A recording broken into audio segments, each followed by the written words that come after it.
क्या आप Hindi medium school में पढ़ते हैं या हिंदी मीडियम स्कूल में पढ़ते थे और आप इंग्लिश बोलना सीखना चाहते हैं, तो ये वीडियो आपके लिए है, क्योंकि इस वीडियो में मैं बेसिक कॉन्सेप्ट क्लियर करने वाला हूं जो इंग्लिश बोलने के लिए बहुत ही जरूरी है। तो बने रहिए वीडियो के लास्ट तक। Welcome to TLC, this is Vikas. देखिए, हमें सबसे पहले प्रॉब्लम को समझना पड़ेगा कि एक्चुअली प्रॉब्लम कहाँ पर है, हम लोग इंग्लिश क्यों नहीं बोल पाते हैं। तो प्रॉब्लम ये है कि आपको बचपन से स्कूल में हिंदी में इंग्लिश पढ़ाई जाती है, जैसे कि कर्ता बोलना, कर्म बोलना, क्रिया बोलना, जैसे संज्ञा बोलना, सर्वनाम बोलना। इस सारे जो जो जैसे जो वर्ड्स हैं ना, इनको आप हिंदी में बोलते हो, तो ये आपकी हैबिट हो जाती है बचपन से, इसलिए बाद में दिक्कत होती है, आप इंग्लिश में बोल पाते हो। देखिए, तो हम आज इसी टॉपिक पे बात करने वाले हैं कि जो आपका ये कर्ता है ना, इसको हम इंग्लिश में क्या बोलते हैं, ठीक है ना, सब्जेक्ट। तो कर्ता क्या होता है, सब्जेक्ट। तो हम कर्ता की डेफिनेशन देखेंगे, मतलब सब्जेक्ट की हम डेफिनेशन देखेंगे, सब्जेक्ट होता क्या है, डेफिनेशन क्या होती है, ठीक है। आप अपने वर्ड्स में डेफिनेशन बना सकते हो कुछ भी, ठीक है। और यहाँ पर हम देखेंगे कर्ता को हम कितने पार्ट्स में डिवाइड कर सकते हैं या होते हैं इस डिवाइड। फर्स्ट पर्सन होता है, सेकंड पर्सन होता है और थर्ड पर्सन होता है। हम इसकी बाद में बात करते हैं, पहले हम इसकी डेफिनेशन देख लेते हैं। तो सब्जेक्ट की डेफिनेशन क्या होती है, सब्जेक्ट की डेफिनेशन होती है who who does work it calls subject, ठीक है। इन अ सेंटेंस आप बोल सकते हो ना, बहुत ज्यादा लिखने की जरूरत नहीं होती, आप समझने की कोशिश करना। Who does work it calls subject. अब हु क्या है यहाँ पर, हु एक नाउन हो सकती है, एक प्रोनाउन हो सकता है, या फिर कोई भी नाउन फ्रेज हो सकता है। अगर आपको ये नहीं पता कि नाउन क्या होती है, प्रोनाउन क्या होती है, हाँ, जिसे आप संज्ञा बोलते हो, सर्वनाम बोलते हैं, वही होता है नाउन, प्रोनाउन, वर्ब, एडवर्ब। ये क्या होता है, पार्ट ऑफ स्पीच में आता है। अगर आप चाहते हैं कि आपको इसको डिटेल में चाहिए आपको, तो मैं इस पर एक वीडियो बना सकता हूं, आप कमेंट करके बता सकते हो, ठीक है। Come to the point. तो आपने डेफिनेशन बनाई है, who does work it calls subject, मतलब एक सेंटेंस में तो जो काम करता है। फॉर एग्जाम्पल, जैसे मैं बोलूं मैं इंग्लिश पढ़ाता हूं, तो मैं काम कर रहा हूं ना, तो जो भी इंसान यहाँ पे काम कर रहा है वही तो सब्जेक्ट है। तो हु का मतलब यहाँ पे क्या है, जो, है ना। तो जो काम करता है या कर रहा है, तो वो क्या होता है, आपका सब्जेक्ट होता है। जैसे मैं इंग्लिश पढ़ाता हूं, वह कार चलाता है, तो जो वह कार चलाता है ना, तो वह क्या है, यहाँ पर सब्जेक्ट है। आई क्या है, सब्जेक्ट। मैं क्या हूं, यहाँ पे सब्जेक्ट हूं, क्योंकि मैं पढ़ा रहा हूं, काम तो मैं ही कर रहा हूं ना, है ना। वहां पे कार चलाने का काम वह कर रहा था, तो वह क्या था, सब्जेक्ट था। सो ही, समझ गए ना। अब देखिए, सब्जेक्ट को हमने किस तरीके से डिवाइड किया है, इसको तीन तरीके से डिवाइड किया जाता है, फर्स्ट पर्सन, सेकंड पर्सन और थर्ड पर्सन, ठीक है। तो फर्स्ट पर्सन में कौन कौन से सब्जेक्ट आते हैं, आई और वी। अब आई और वी क्या होता है, आई होता है मैं, ठीक है, वी होता है हम, ठीक है। यू क्या होता है, तुम, और ही होता है वह, शी भी वह होता है, ये बॉय के लिए होता है, ये गर्ल के लिए होता है, ठीक है। यहाँ पर नेम आप जानते हो, इटको दे मतलब वे होता है, ठीक है ना। सो बहुत सारे यहाँ पर सब्जेक्ट्स हो सकते हैं, जैसे कि मैंने बोला था ना, नाउन, प्रोनाउन, कोई भी फ्रेज हो सकते हैं आपके सब्जेक्ट्स। देखिए यहाँ पे, तो फर्स्ट पर्सन में आई और वी को रखा गया है, ठीक है। सेकंड पर्सन में यू को रखा गया है। थर्ड पर्सन में ही, शी, इट, नेम, दे और भी है। अब ये तो आपको क्लियर हो गया, बट यहां पर दूसरा कॉन्सेप्ट आता है सिंगुलर और प्लूरल का। तो बहुत सारे स्टूडेंट्स, आज ही हुआ है मेरे साथ, मैंने एक बच्चे को बोला सिंगुलर और प्लूरल, उसे समझ नहीं आया, क्योंकि वो एक वचन और बहुवचन जानता है। तो ये यही तो है, ये हमारे स्कूल से हमारे साथ ऐसा हुआ है कि हम चीजें समझ ही नहीं पाते हैं। समझ लो, इंग्लिश बोलने के लिए हमें एटलीस्ट इंग्लिश में ये तो पता हो कि ये सब्जेक्ट क्या होता है, वर्ब क्या होती है, ऑब्जेक्ट क्या होता है। सो देखिए, सो हम अब देखते हैं सिंगुलर क्या होता है और प्लूरल क्या होता है।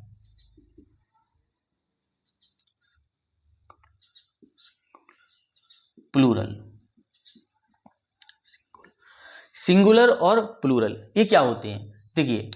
अब तो पहली बात तो सिंगुलर वो होता है, जैसे for example book, book, books, है ना, बुक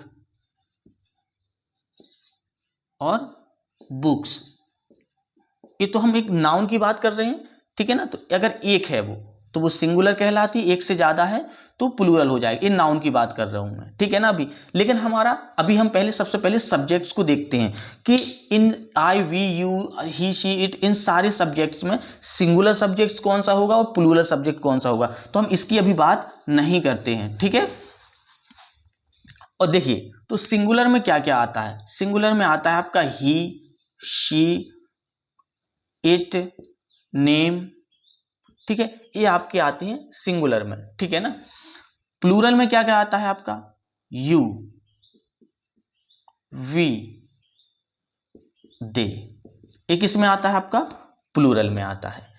देखिए यहां पर जो आई है ना,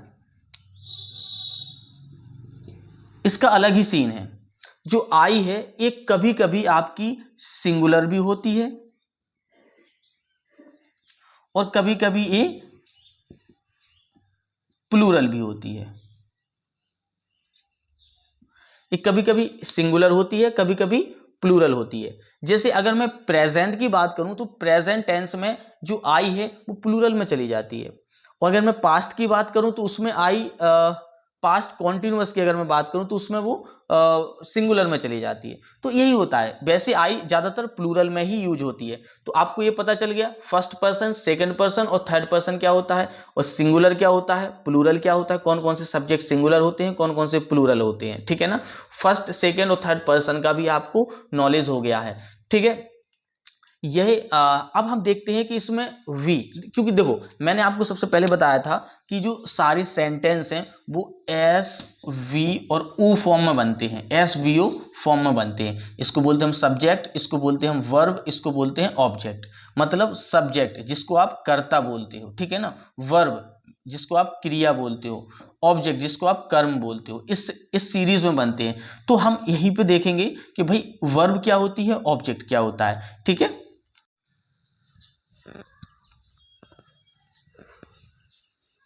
देखिए अब हम बात करते हैं वर्ब की।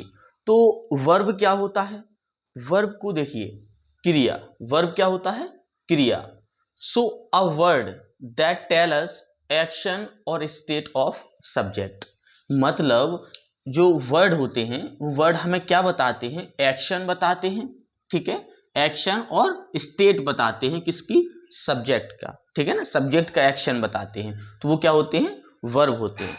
मेनली वर्ब क्या है, टू टाइप्स के होते हैं, है ना। मेनली देखिए helping verb, second action verb, ठीक है। सबसे पहले हम हेल्पिंग वर्ब की बात करते हैं। तो हेल्पिंग वर्ब क्या है, हेल्पिंग वर्ब जैसे कि आपको नाम से लग रहा है, हेल्पिंग मतलब हेल्प्स टू मेन वर्ब, जो हेल्प करती है किसकी, मेन वर्ब की, है ना। तो नाम से भी लग रहा है ना, हेल्प मतलब सहायता करती है ना, हेल्प करती है किसकी, मेन वर्ब की। So mainly main verb, mainly helping verb क्या होती हैं, ये देखो डू, डज, डिड, ठीक है, has, have, had, be, is, am, are, was और वर, ये होते हैं मेनली आपकी हेल्पिंग वर्ब, ठीक है। बी, जो बी वर्ब है ना, इसके भी अलग अलग फॉर्म होते हैं, जैसे कि बीइंग एंड बीन, ये भी उस पर हम बाद में बात करते हैं। अभी हम इस पर मेनली हेल्पिंग वर्ब पे बात करते हैं। और भी होते हैं मॉडल वर्ब भी होते हैं, जैसे can, should, may, must, might, ought to, need to, would, could. So ये मॉडल वर्ब भी होते हैं, ठीक है ना।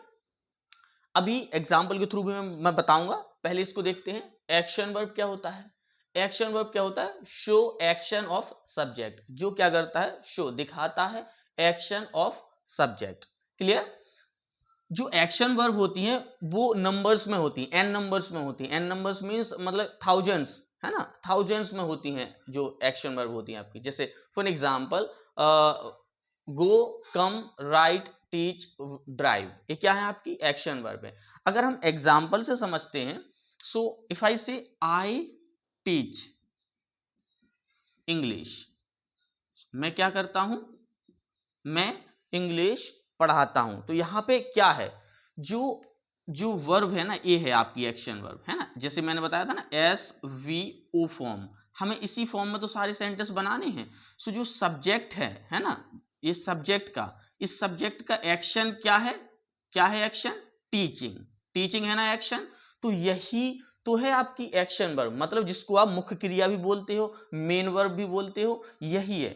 यहाँ पे सब्जेक्ट का एक्शन दिखा रहा है, ये वर्ड दिखा रहा ना, teach. So I teach English, ठीक है। Like somebody drives a car, तो समबडी का एक्शन क्या है, ड्राइव करना, तो ये आपका एक्शन वर्ब है। इस तरीके से होता है, क्लियर। अगर मैं बात करूं यहाँ पे हेल्पिंग वर्ब की, सो यहाँ पे जो हेल्पिंग वर्ब है ना, समटाइम्स जैसे अगर मैं हेल्प की बात करूं तो एक sometimes as a helping verb भी यूज होता है और एज अ मेन वर्ब भी यूज होता है, ठीक है ना। जैसे फॉर एग्जाम्पल मैं बोलूं आई हैव आ कार, ठीक है, इस तरीके से।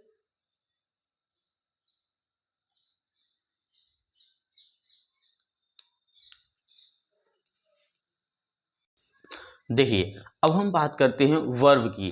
तो वर्ब क्या होता है, वर्ब को देखिए क्रिया, वर्ब क्या होता है, क्रिया। So a word that tell us action और स्टेट ऑफ सब्जेक्ट, मतलब जो वर्ड होते हैं वो वर्ड हमें क्या बताते हैं, एक्शन बताते हैं, ठीक है, एक्शन और स्टेट बताते हैं किसकी, सब्जेक्ट का, ठीक है ना, सब्जेक्ट का एक्शन बताते हैं, तो वो क्या होते हैं, वर्ब होते हैं। मेनली वर्ब क्या है, टू टाइप्स के होते हैं, है ना, मेनली देखिए helping verb, second action verb, ठीक है। सबसे पहले हम हेल्पिंग वर्ब की बात करते हैं। तो हेल्पिंग वर्ब क्या है, हेल्पिंग वर्ब जैसे कि आपको नाम से लग रहा है, हेल्पिंग मतलब हेल्प्स टू मेन वर्ब, जो हेल्प करती है किसकी, मेन वर्ब की, है ना। तो नाम से भी लग रहा है ना, हेल्प मतलब सहायता करती है ना, हेल्प करती है किसकी, मेन वर्ब की। So mainly main verb mainly helping verb क्या होती हैं, ये देखो डू, डज, डिड, ठीक है, has, have, had, be, is, am, are, was और वर, ये होते हैं मेनली आपकी हेल्पिंग वर्ब, ठीक है। बी, जो बी वर्ब है ना, इसके भी अलग अलग फॉर्म होते हैं, जैसे कि बीइंग एंड बीन, ये भी उस पर हम बाद में बात करते हैं, अभी हम इस पर मेनली हेल्पिंग वर्ब पे बात करते हैं। और भी होते हैं मॉडल वर्ब भी होते हैं, जैसे can, should, may, must, might, ought to, need to, would, could, so ये मॉडल वर्ब भी होते हैं, ठीक है ना।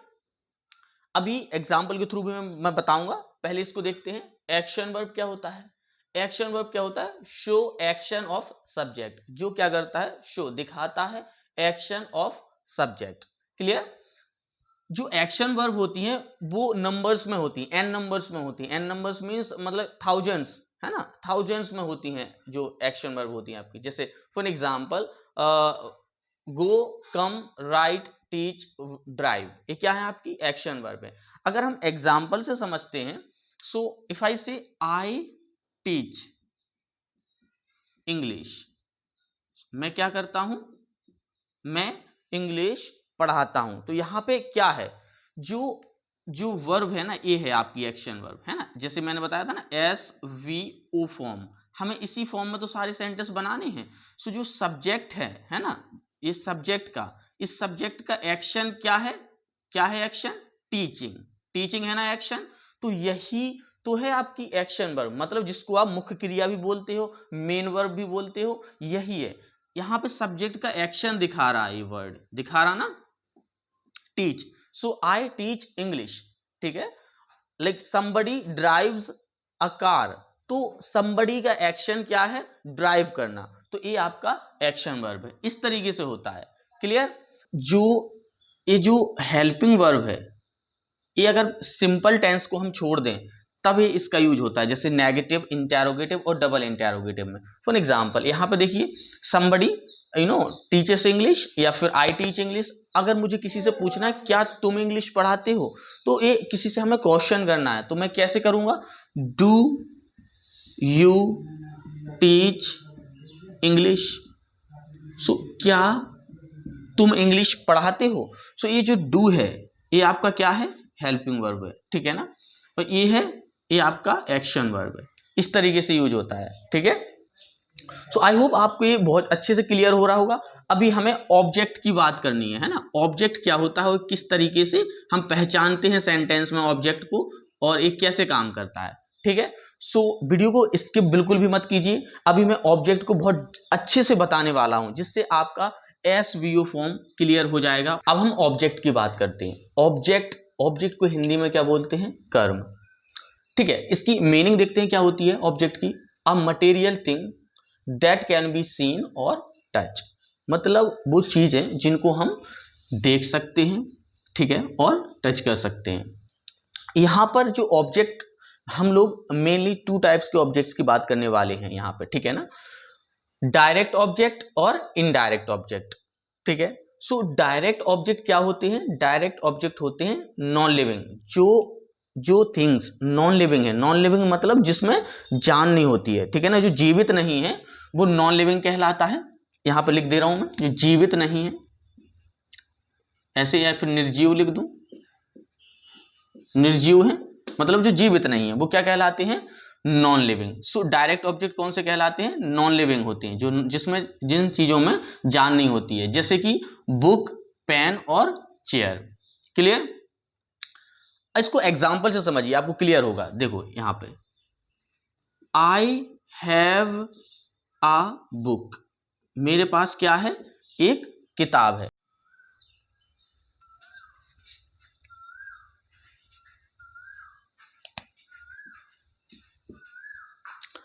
देखिए यहां पे, देखिए दूसरा example, this is pen, this is a pen. तो this is, what is this? What का आंसर आया, what is this is a pen, ये आपका ऑब्जेक्ट हो जाएगा। आई ईट मैंगो, तो मैं क्या खाता हूं? मैंगो। तो यहां पर आपको डायरेक्ट ऑब्जेक्ट आई थिंक समझ आ गया होगा। व्हाट का अगर आपको आंसर मिल जाता है तो अब वो डायरेक्ट ऑब्जेक्ट कहलाता है। अच्छा, इनडायरेक्ट ऑब्जेक्ट की क्या ट्रिक होती है जिससे आप पता करोगे कि ये इनडायरेक्ट है? इसमें आपको हुम का आंसर निकालना होता है। किसका? हुम का। इसका मतलब होता है किसका या किसको। ठीक है, यहां पे देखिए, डायरेक्ट ऑब्जेक्ट कौन से होते हैं? लिविंग। डायरेक्ट ऑब्जेक्ट कौन से होते हैं? जो लिविंग होते हैं, मतलब जिसमें जान होती है, जो जीवित होते हैं। जो जीवित होते हैं वो क्या होते हैं? आपके इनडायरेक्ट ऑब्जेक्ट होते हैं। ध्यान से देखिए, यहां पर एग्जांपल देखिए,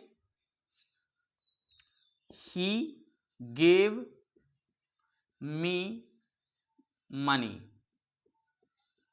ही गेव मी मनी। यहां पर देखिए, इस एग्जाम्पल को ध्यान से देखिए, ही गेव मी मनी, इसमें आपको टू ऑब्जेक्ट्स दिख रहे होंगे। ठीक है, एक तो मी ऑब्जेक्ट है, एक मनी। अभी कैसे पता किया आपने? देखो पहले व्हाट का आंसर ढूंढिए इस सेंटेंस में।